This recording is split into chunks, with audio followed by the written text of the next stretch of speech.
Okay, so today's topic is going to be a little bit sensitive. It's fairly serious because this was all spurned by an Ian Garnier tweet who was talking about what it's like working with Sony. And what happened was it actually spurned a bunch of other indie developers to come forward and talk about their experiences working with the company and why they find it difficult.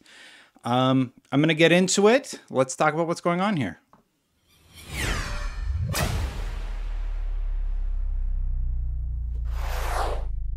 So basically, if you're not following this trend, what happened was a developer came forward and said that Sony charges a minimum of $25,000 to be featured in a visible position on the PlayStation Store.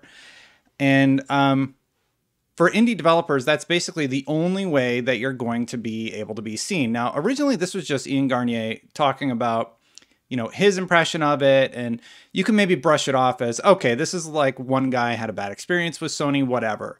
But then Kotaku went a step further and actually heard from a bunch of other developers, and I want to talk about some of the quotes that they have about the company. And I'm going to use some expletives, so maybe I'll bleep it out for the kids out there that watch this show, but I try and keep the show clean. But basically, the first one that Kotaku attributes is pretty negative. It says, "Oh yeah, so there's Nintendo who supports you. One such response being, that's Kotaku, and then Microsoft who supports you, and then there is Sony who supports its own AAA machine and gives a f about anybody else." So obviously and I'm going to get into some statistics a little bit later about how they further hurt indie developers. And it's really discouraging to hear because here's Sony publicly saying, oh, we love indies. But especially after the Japan studio, cutbacks or whatever happened there, a lot of people were really, really upset because they made some of the smaller games that were beloved by a lot of people. And then they come out and they're like, oh, no, we still love indies. Look at all these indies we're supporting. And then a ton of indie developers come forward and they're like, yeah, okay, why do I have to pay $25,000 for my game to even be seen on the PlayStation Store? And here's another quote. "No platform is great, but Sony is particularly terrible," says another publisher to me via Discord. "They know it too. They've had a problem for a long time, and they've been telling devs they have a problem for a long time, but they've just never fixed anything. So the problem persists. We get people every week saying, 'Saw your game on Xbox Dashboard today,' a publisher of smaller indie titles tells me. 'The Xbox UI feels like a mess, but in reality, it's actually kind of interesting that they just have so many different places and spaces to feature games.'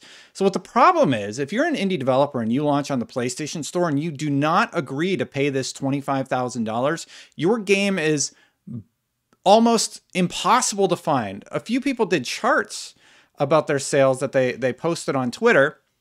Hopefully they're still up here. I'm bringing them up now as I talk about the story.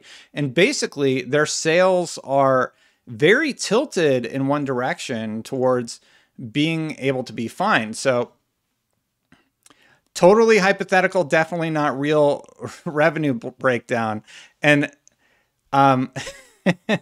basically what they said is most of their revenue comes from the red, a lot from the green, which is red is, so let me see. Proficient Sergeant, that's going to be Xbox. Plumber without a wrench, that is going to be Nintendo. Nolan North is like nothing, and then Gabe is Valve, and that is like nothing. And then a more balanced graph was Platform X is 0.3%.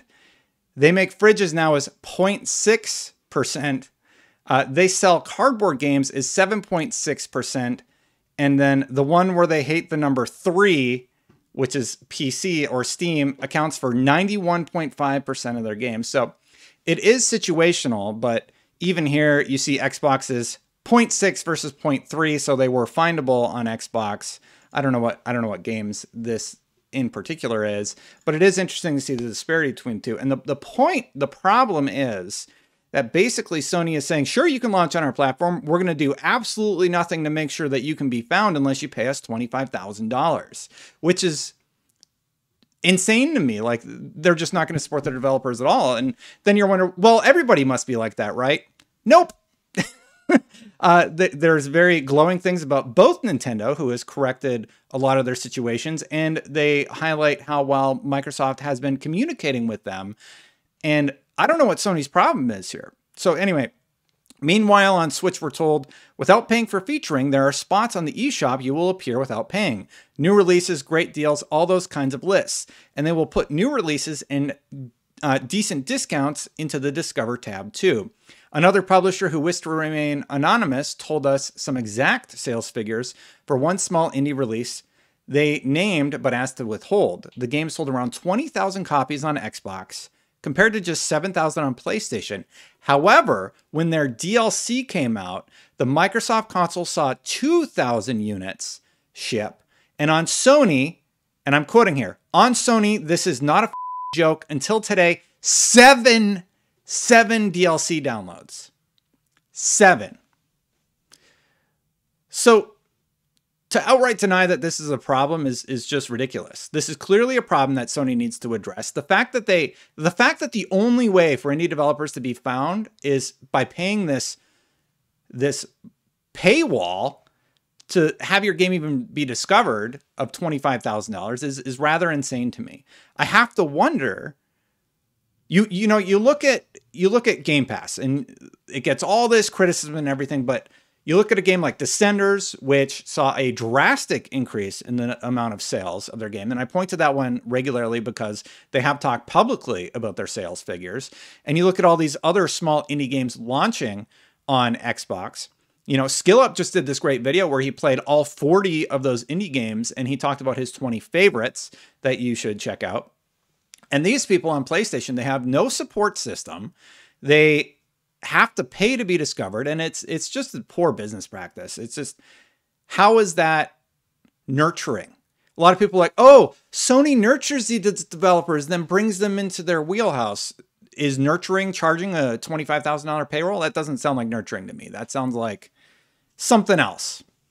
Anyway, besides their cut for sales, we've never been asked for money, and everyone on the ID at Xbox team have been incredibly nice and responsive. He went on to detail how Microsoft have repeatedly invited them to be in sales, making the process simple. Heck, they invite me to shows, another publisher tells me. They not only invite you if you are already popular, they try to invite quality games no matter if you know them already. And Game Pass is a thing, and it offers good value. So look, I love PlayStation games. I love the games that come out on the PlayStation console. I play those games. My problem, and what I have repeatedly outlined on this channel, is my problems with management and how they structure their services. They block crossplay, and they charge you if you offer that to the consumer. That is a worse service for the consumer. They charge indie developers $25,000 for their game even to be discoverable on their platform, meaning you're not even finding these games that are launching on your platform when they come out, unless you're already in the know and you're using the search bar to find their games. And it's absolutely ridiculous to me that we hear repeatedly, Sony's great, Sony doesn't do anything wrong. Just as I held Xbox accountable when they released a console that was launching at a much worse resolution than the PlayStation 4, Sony should be held accountable for how they are giving you, the consumer, a worse service by doing things like this. No crossplay, $70 games, $25,000 to indie developers. Why is there not a bigger outcry about this? This is ridiculous. It's been made very clear that Valve, Xbox, and Nintendo offer better options than Sony does. Sony, what are you going to do to address this problem? Are you going to publicly address the crossplay issue? Are you just going to up everything to $70? Housemarque didn't even know you were going to release their game for $70. What is going on with the communication over there? It's crazy. It's crazy to me. And I just find it troubling that everybody just eats up everything, right? Look, if some big thing was revealed about Xbox and how they're screwing over devs, I would be making a video about that immediately. But what we're hearing is indie devs are pissed. They do not like working with PlayStation, and it is a very difficult process. This is a problem PlayStation needs to address, and they should address it publicly. And I'm not saying one of those things where like, oh, look, we love indie devs. Well, okay, great. Here's several examples of indie devs who do not like working with you. This is a problem that needs to be solved. $25,000. So you're saying if I made a game tomorrow and I'm like, man, I want to launch this on PlayStation, I want to launch this on Xbox, and I want to launch this on Nintendo. Nintendo's going to work with me, Xbox is going to work with me, and you're going to tell me I owe you $25,000 for my game to be discoverable. Otherwise, you're just like, sure, we'll put it out here, but yeah, if you want anybody to be able to find it or us to display it in any way, that'll cost you. Oh, and if you want crossplay, that'll cost you. It's messed up. A rev share is one thing, a revenue split is one thing, but this is incredibly disheartening and discouraging to hear from somebody that is, they're the biggest console manufacturer in the world. Sony fans, you like to repeatedly tout how big your console sales are. Why does this get a pass? Why does this get a pass from anybody? It shouldn't. You should be just as upset about it as the developers are, because it affects the whole industry. Anyway, that's just my 2 cents on the situation. I don't mean to get riled up, but like in college, I studied game development. I worked on some really, really bad 3D models, and just having that knowledge of how tough these game engines are to work with, how much time and passion goes into making these games and care. And then to see that basically they're being swept under the rug when they could be supported and thriving with this company. It's unnecessary. Sony makes less money. I don't know. That's my 2 cents on it. What do you think? Am I crazy? Is this just me? You know, is this my bias showing? Whatever. Anyway, if you like these sort of videos where I get mad on behalf of indie developers, this makes me mad. This makes me mad. They don't deserve that. They deserve a better support system from Sony, period. Sony, I hope you address this issue.